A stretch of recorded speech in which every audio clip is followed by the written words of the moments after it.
Sir வணக்கம். வணக்கங்க. வணக்கம். விஜய் பிரச்சாரத்தை முடிச்சிருக்கார் பாண்டிச்சேரியில. நீங்க எப்படி பார்க்கறீங்க முதல் கட்ட பார்வை? அவர் என்ன சொல்றாரு, புதுச்சேரி மாநில அரசை பார்த்து தமிழ்நாடு அரசு கற்றுக்கொள்ள வேண்டும் பேசுறாரு. இதிலிருந்து திரு தாவேக அவருடைய தலைவர் மரியாதைக்குரிய விஜய் அவர்கள் புதுச்சேரி மாநில அரசை புரிந்து கொள்ளவில்லை.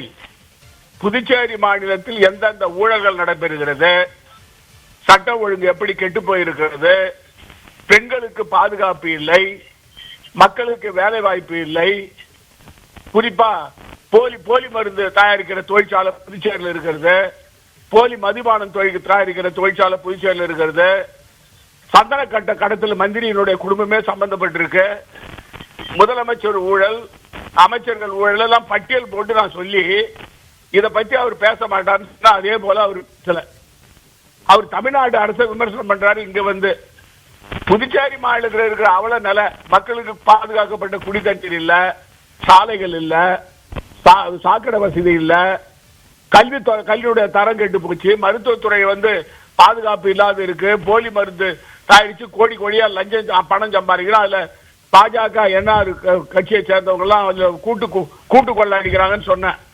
இதை பத்திலாம் அவர் பேசல. இதுல இருந்து அவரு புதுச்சேரி மாநில மக்களை புரிந்து கொள்ளவில்லை, புதுச்சேரி மாநில அரசை புரிந்து கொள்ளவில்லை, யாரோ சொன்னார்கள் என்பதற்காக அவர் ஏதோ புதுச்சேரிக்கு கூட்டம் நடத்தணும் சொல்லிட்டு மக்கள் மத்தியில சொல்றதுக்காக அவர் பேசிட்டு போயிருக்காரு.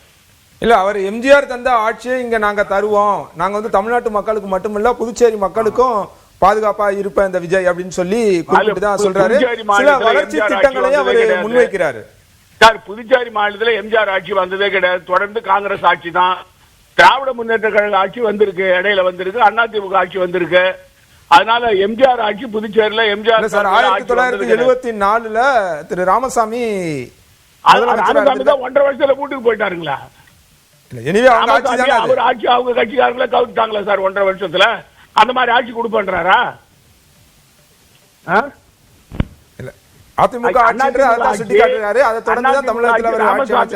ராமசாமி முதலமைச்சர் 1.5 வருஷத்துல ஆட்சி கவிழ்த்தாங்க சார், அவங்களே அதிமுக காரங்களே. பல்வேறு வளர்ச்சி திட்டங்களை முன்வைக்கிறார் இல்லையா? இப்ப ஐடி கம்பெனி அங்க இல்ல அப்படின்றாரு, ஐடி கம்பெனி கொண்டு வரணும் அப்படின்றாரு. மாநில அந்தஸ்து தொடர்ச்சியா சொல்லிட்டு வர ஒரு பிரச்சனை, அதை சொல்றாரு. ரேஷன் கடைகள், போதுமான ரேஷன் கடைகள் அங்க ரேஷன் கடைகளே இல்ல, ரேஷன் கடைகள் மக்களோட வளர்ச்சி பணிகளுக்கு, வளர்ச்சி திட்டங்களுக்கு அதை கொண்டு வரணும் அப்படின்றாரு. அன்றாட தேவைகளுக்கு ரேஷன் கடை அவசியம். அவர் சொல்ல, இந்த ஆட்சியில் நடக்கிற ஊழலையா அவர் சொல்லல, வளர்ச்சி திட்டத்தை சொல்றாரு. நாங்கள்லாம் வளர்ச்சி திட்டம் பண்ணணும்னு சொல்றோம். நாங்க ரேஷன் கடை கொண்டு வந்தோம், கிரண்பேடி தடுத்தது எங்க ஆட்சியில. இங்க ஆட்சி வந்த பிறகு இவங்க என்ன பண்றாங்க? ரெட்டை என்ஜின் ஆட்சி, என்ஆர் பாஜக ஆட்சி, ரெட்டை என்ஜின் ஆட்சின்னு சொன்னாரு பிரதமர் மோடி. பாலாறும் தேடாறு ஓடுனாரு. போற இடம்லாம் ஒரு தெருவுக்கு 12 ரெஸ்டாரண்ட் பார் இருந்து புதுச்சேரியில சாராயார் தான் ஓடுது. இல்ல, அவர் மத்திய அரசை விமர்சனம் பண்ணித்தானே சொல்றாரு. மத்திய அரசு விமர்சனம் பண்றாரு அப்படின்னா அங்க கூட்டணியில இருக்க பாரதிய ஜனதா கட்சியை விமர்சனம் பண்றாரு பொருள். புதுச்சேரியில என்ஆர் கட்சி தான் பிரதான கட்சி சார். அந்த கட்சியை அவருக்கு ஆடி பேசல. என்ஆர் கட்சியில பண்ற ஊழல் அவர் ஏன் சொல்லல? என்ஆர் கட்சி மந்திரி பண்ற ஊழல் அவர் ஏன் சொல்லல? அதை பத்தி பேசணுமா இல்லையா ஒரு எதிர்கட்சியா இருக்கிறவரு? அப்ப ரங்கசாமி கூட கள்ள உறவு, கூட்டு உறவு வச்சுக்கிறாரா? ரங்கசாமிக்கு சாதகமா தானே பேசுறாரு.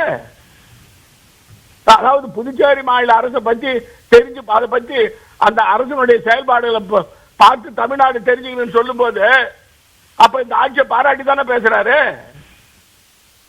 இந்த ஆட்சியை பத்தி அவருக்கு உண்மையான நிலவரம் தெரியல. இந்த ஆட்சியில மக்கள் படுற அவதி அவருக்கு தெரியல. சட்டமன்ற உறுப்பினரை நிலம் அபகரிக்கிறான், வீடு அபகரிக்கிறான் புதுச்சேரியில, என்ஆர் கட்சியும் பாஜகவும். அதை பத்தி ஏன் பேச மாட்டாரு?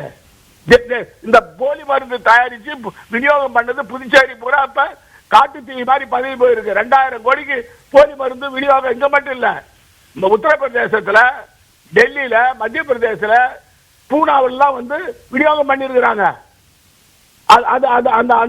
அந்த முக்கியமான குற்றவாளி ராஜா என்பவர் அந்த மருந்து கம்பெனியினுடைய முதலாளியை இதுவரையும் கைது செய்யல. அவன் முன்ஜாமீன் வாங்கி வச்சுக்கிறான். அவன் டைரி கிடைச்சிக்குது. அதுல பாஜக தலைவர்லாம் லஞ்சம் வாங்கி இருக்காங்க, என்ஆர் ஆளுங்களும் லஞ்சம் வாங்கி இருக்கிறாங்க. அதாவது புதுச்சேரி மாநில சபாநாயகர் கூட அவன் நெருக்கமா இருந்திருக்கிறான். இதையெல்லாம் ஏன் பேசல அவரு? தமிழ்நாட்டுல ஏன் வாய்க்கிழியே பேசுறாரு, இங்க ஏன் பேச மாட்டாரு? புதுச்சேரியில ஏற்கனவே என்ஆர் காங்கிரஸ் பாஜக கூட்டணி இருக்கிறது, காங்கிரஸ் திமுக கட்சிகள் இருக்காங்க. இந்த மாதிரி இருக்கும்போது புது வரவா தாவேகா இருக்கு. அதை எப்படி பாக்குறீங்க? அதை எப்படி எதிர்கொள்ள போறீங்க? சார், அது புதிய கட்சி இப்பதான் ஆரம்பிச்சிருக்காங்க. ஆரம்பிச்சு 1 வருஷம் ஆகுது. அந்த கட்சியுடைய தாக்கம் என்னன்னு மக்கள் மத்தியில் இது வரைக்கும் தெரியல. தேர்தல்ல தெரியும். நன்றி சார். இணைப்பில் வந்து பல்வேறு விஷயங்களை பேசுகிறேன். நன்றி. நன்றி.